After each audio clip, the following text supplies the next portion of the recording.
मैं हूं आलिया, आप देख रहे हैं ब्रेकिंग बैरियर्स। पंजाब में गवर्नर राज लगाने की धमकी दे दी गई है। होम मिनिस्टर ने कहा है कि हम पंजाब में गवर्नर राज लगा सकते हैं, लेकिन उसके जवाब में फवाद चौधरी ने यह कहा है कि अगर ऐसा किया गया या सोचा गया तो फिर हमारा जो रिएक्शन आएगा वो आपसे संभाला नहीं जाएगा। और उन्होंने कहा कि अगर इन्होंने पंजाब में गवर्नर राज लगाया तो इनको हम इस्लामाबाद में दाखिल नहीं होने देंगे।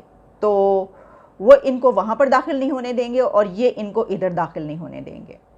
लेकिन इसी के साथ इमरान खान ने एक इजलास में जो फ़ैसला किया है वो ये है कि वफाकी हुकूमत के ख़िलाफ़ जारहाना हिकमत अमली तेज़ करने का फ़ैसला, कि अभी तक जो फ़ाशिज़म था उसको मज़ीद 100 गुना मज़ीद बढ़ा दिया जाए और जो फेडरल गवर्नमेंट है इस वक्त PMLN की जो हुकूमत है उसके ख़िलाफ़ मज़ीद कैंपेन तेज़ कर दी जाए। ऐसा क्यों किया गया? ऐसा इसलिए किया गया क्योंकि आज सारा दिन कल के होने वाले अदलिया के फ़ैसले पर 3 जजेस के बेंच ने जो फ़ैसला किया है उस पर सुबह से लेकर और शाम तक प्रेस कॉन्फ्रेंसेस और न्यूज़ कॉन्फ्रेंसेस होती रहीं। और पाकिस्तान बार कौंसिल ने भी एक डिक्लेरेशन जारी किया है, और पाकिस्तान बार कौंसिल ने जो डिक्लेरेशन जारी किया है उसमें यह कहा गया है कि सुप्रीम कोर्ट को इतने इख्तियारात नहीं दिए जा सकते। पाकिस्तान बार कौंसिल ने अमेंडमेंट्स लाने की बात की है। उन्होंने कहा है कि जो रूल्स हैं उनको अमेंड किया जाए, उनमें अमेंडमेंट्स लाई जाए। और वो क्या हैं? उसमें यह है कि एक तो सुमोटो नोटिस, फिर जो इख्तियारात हैं उसमें रिव्यू पटिशन, कौन सा बेंच होना चाहिए और किसको ये हक हासिल होगा कि वो बेंच बनाएगा। इस तरह के कुछ ऐसी चीज़ें जो कि पहले से चलती चली आ रही हैं। उसमें जब मैंने एक चीज़ देखी तो मैं बहुत हैरान हुई। दिस इज़ अनबिलीवेबल कि जो बेंच आपका केस सुनता है, यानी कल का जो फ़ैसला आया 3 जजेस ने का जो बेंच है उसने ये फ़ैसला किया, तो रिव्यू पटिशन जब ये पार्टी यानी हुकूमत रिव्यू पटिशन के लिए जाएगी कि हमें ये फ़ैसला कबूल नहीं है और हम इसके ऊपर रिव्यू चाहते हैं, तो उसको उसी बेंच के पास जाना पड़ेगा और वही जजेस उसकी रिव्यू पटिशन वसूल करेंगे। तो ये कैसे हो सकता है कि जो जजेस ये फ़ैसला दे रहे हैं कि जनाब ये है आपके ख़िलाफ़ या आपके हक़ में फ़ैसला, आप रिव्यू के लिए उनके पास जाएंगे कि नहीं मुझे तुम्हारे फ़ैसले से इख्तलाफ है, ये फ़ैसला सही नहीं है और तुम इसको ठीक करो, तो वो करेंगे? वो ये कहेंगे ओहो सॉरी हमसे गलती हो गई, हमने गलत फ़ैसला दिया था, हम तुम्हारी रिव्यू पटिशन देख रहे हैं तो अब हम इसके ख़िलाफ़ फ़ैसला देंगे? ऐसा तो हो नहीं सकता। तो ये रूल्स एंड रेगुलेशंस किसने बनाए हैं? अब तक जो चलते चले आ रहे हैं उसमें यही होता रहा है क्या? बहरहाल इस पर तो जो है कोई कानूनी माहिर इस पर बात कर सकता है, लेकिन ये एक बड़ी बात कि पूरी बार कौंसिल ने कल के 3 जजेस के फ़ैसले के ख़िलाफ़ आज प्रेस कॉन्फ्रेंसेस की हैं। तो मतलब ये हुआ कि सिर्फ सियासी पार्टियां नहीं बल्कि जो वकला तंजीमें हैं और कुछ और सोसाइटी की जो तबके हैं वो भी इस फ़ैसले के ख़िलाफ़ हैं। अब आप ये देख लीजिए कि आज सुबह से लेकर शाम तक जब प्रेस कॉन्फ्रेंसेस का सिलसिला हुआ है शुरू, तो उसमें मैंने आपको होम मिनिस्टर की तो बात बता दी, लेकिन उसमें मरियम नवाज़ ने एक बहुत सख्त प्रेस कॉन्फ्रेंस की जिसमें उनका ये कहना था कि चीफ़ जस्टिस इस खुली नंगी नाइंसाफ़ी को कैसे जस्टिफाई करेंगे। उन्होंने पूछा है चीफ़ जस्टिस से बाकायदा उनको मुखातिब करके, और उनका जो अगर आप क्रक्स पूछ रहे हैं तो उनका कहना ये था कि ये फ़ैसला जो है ये हमारे ख़िलाफ़ आया है, इदारे किसी एक के साथ हैं। और ऐसी ही बात प्राइम मिनिस्टर ने आज पार्लियामेंट में खिताब करते हुए कही है। उन्होंने धुआंधार तकरीर की जिसमें शहबाज शरीफ का ये कहना था कि एक लाडला है जिसको पाला पोसा जा रहा है और पिछले कई सालों से वही और उसी तरीके से अभी भी जो है वो उसी का लाड प्यार हो रहा है। और उन्होंने ये भी कहा कि ये पहली मर्तबा है कि पार्लियामेंट पर या इदारों पर चढ़ाई नहीं हुई, यानी एक ऐसा फ़ैसला आया कि जिसके ऊपर इतने सवाल उठ रहे हैं और इतना मतनाज़िया फ़ैसला है पाकिस्तान की अदालती तारीख का, लेकिन इसके बावजूद PMLN ने कोई प्रोटेस्ट नहीं किया, कोई पार्लियामेंट पर या सुप्रीम कोर्ट पर किसी ने चढ़ाई नहीं की, प्रोटेस्टर्स वहाँ पर दीवारें फलांग के अंदर दाखिल नहीं हुए, जजेस को जो है वो कुछ नहीं कहा गया।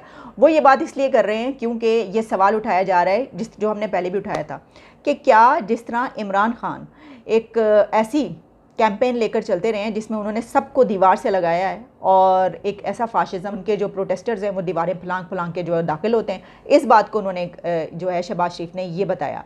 तो देखिए अगर हम इसको इस तरीके से लें कि इसका मतलब ये हुआ कि PMLN प्रोटेस्ट नहीं करेगी, तो कल से लेकर अब तक ये बात ये समझा जा रहा था कि इतने ऐसा एक फ़ैसला आने के बाद तो ये तो पार्टियां चढ़ दौड़ेंगी और ये तो जो है गली गली जो है प्रोटेस्ट होगा। गली गली प्रोटेस्ट नहीं हुआ, शायद उसकी वजह ये भी है कि हुकूमत ही नहीं की है, तो हुकूमत अपने खिलाफ ही प्रोटेस्ट कैसे करेगी।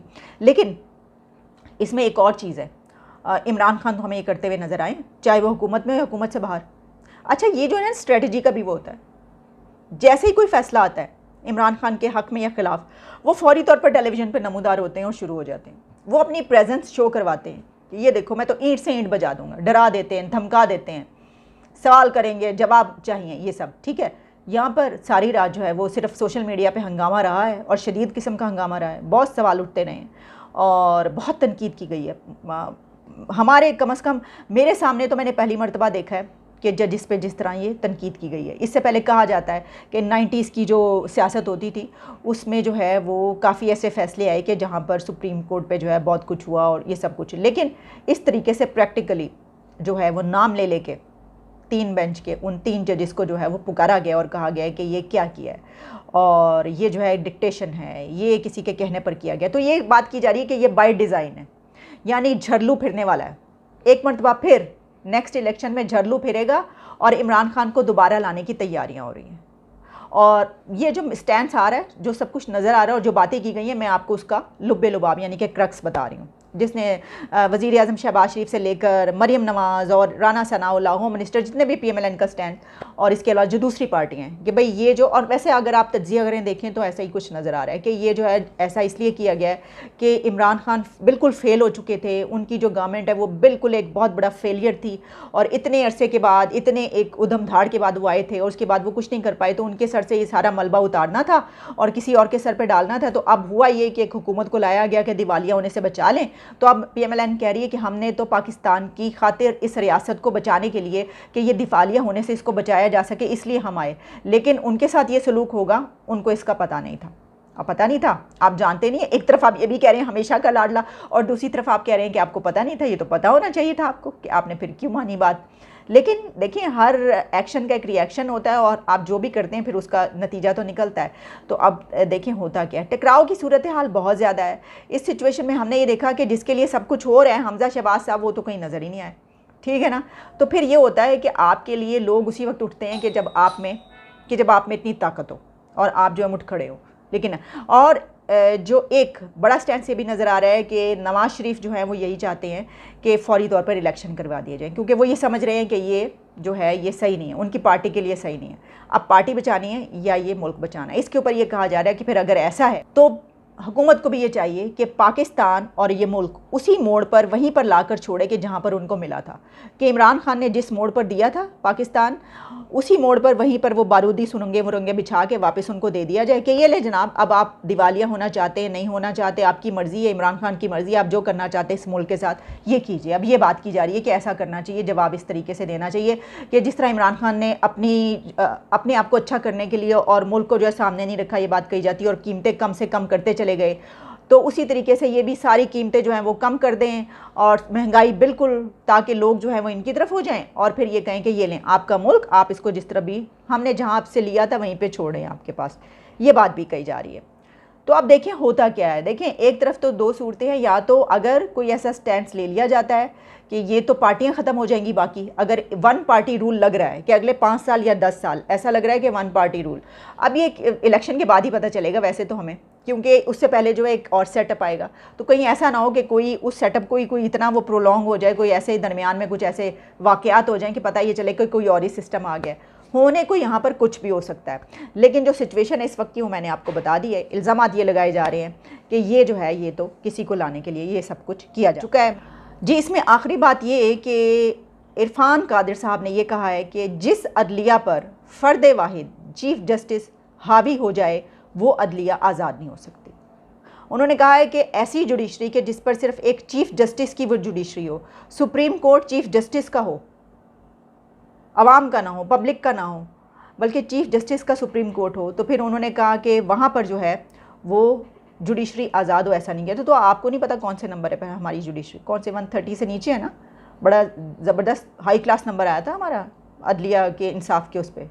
तो देखिए कैसा फ़ैसला आया, ज़बरदस्त, जैसा नंबर आया था वैसे ही फ़ैसला आया, फ़ैसला उससे भी आया। अब देखिएगा, अब इस फैसले के बाद अगले चंद महीनों में जब नया जो है ना कैटेगरी आएगी तो हम कहाँ पर होंगे, उससे जहाँ पे पहले थे उससे भी नीचे चले जाएंगे हम। लेकिन इस सब में कामयाब कौन नज़र आ रहा है? इमरान खान। इमरान खान की बहुत बड़ी कामयाबी है और लगता है कि ये जो है वो जो उन्होंने बात की थी कि पत्थर आ रहा था ऊपर से बहुत बड़ा पहाड़ से और वो खड़े थे, वो हट गए, उनकी जगह शहबाज शरीफ आ गए। मुझे तो ऐसा लगता है कि ठीक है, मैंने आपको बताया था कुछ दिन पहले, पूरी स्टोरी सुनाई थी कि उन्होंने क्या बताया अपने लोगों को इस बारे में। तो वो लगता है कि उनको जो बता रहा है ना, जो उनका पीर शीर है, उसने सही बताया। उसने कहा है, बल्कि अब वो उनका पीर उनको ये कहेगा कि देखो कैसे मैंने तुम्हें पत्थर से उठा के, तुम तो नाराज़ हो रहे थे, रो रहे थे, ये सब हो रहा था कि ये क्या हो गया कि हुकूमत चली गई, तो हुकूमत तो इसी वजह से तो तुम्हारी ख़त्म की गई थी ताकि तुम उस जगह से हट जाओ। तो देखिए अब सितारों की गर्दिश आगे क्या कहती है। सितारों की गर्दिश अभी ऐसे लोगों के लिए जिनकी अभी हालिया शादी होने वाली हैं या उन्होंने अपने बेटियों की बेटों की शादी करनी है, तो कुछ अच्छे हाल नहीं बता रहे। इसकी वजह यह कि मुल्क में फ़ी तोला सोना 1.5 लाख रुपए से तजावुज़ कर गया है।